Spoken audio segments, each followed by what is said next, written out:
लेकिन बात यहीं नहीं रुकती। जब ज़ेरा केबिन में पहुंचती है, दो यात्री ये देखकर डर जाते हैं कि उसके पीछे अजीब से टेढ़े मेढ़े पैरों के निशान हैं। एक भिक्षु डर के मारे मंत्र पढ़ना शुरू कर देता है।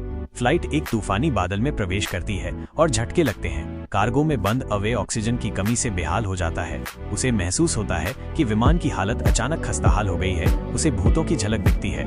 किसी तरह उसे बाहर निकाला जाता है, पर सह पायलट जब वापस आता है, उसे फर्श पर गंदगी और खून जैसे निशान मिलते हैं। वो टॉर्च जलाकर देखता है, पूरा विमान अंदर से जर्जर हो चुका है। फिर अचानक वो गायब हो जाता है। ज़ेरा जब एक बार फिर केबिन में लौटती है तो देखती है कि खाने की ट्रॉली पुरानी और टूटी हुई है। चाय या कॉफी वो टकटकी लगाए देख रही होती है। तभी बेहोश पड़ा अवे उठकर उसे चौंका देता है। दोनों मिलकर आगे बढ़ते हैं। कई यात्री मर चुके हैं, ऑक्सीजन खत्म हो रही है।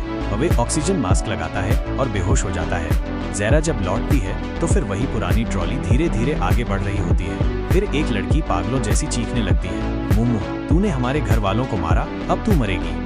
धीरे धीरे यात्रियों की हालत बिगड़ने लगती है। एक आंटी को दिखाई देता है कि पूरा विमान अजीब भूतों से भरा है। अवे आखिरी समय पर दबाव प्रणाली ठीक करता है और ज़ेरा को लेकर लौटता है। तभी एक यात्री कहता है कि इन सब का कारण ज़ेरा है और उसे पीछे केबिन में भेजने को कहता है। अवे उसका बॉयफ्रेंड है तो वो भी उसके साथ जाता है, लेकिन पीछे का केबिन खाली था। फिर बाहर से डरावनी आवाजें आने लगती हैं। यात्री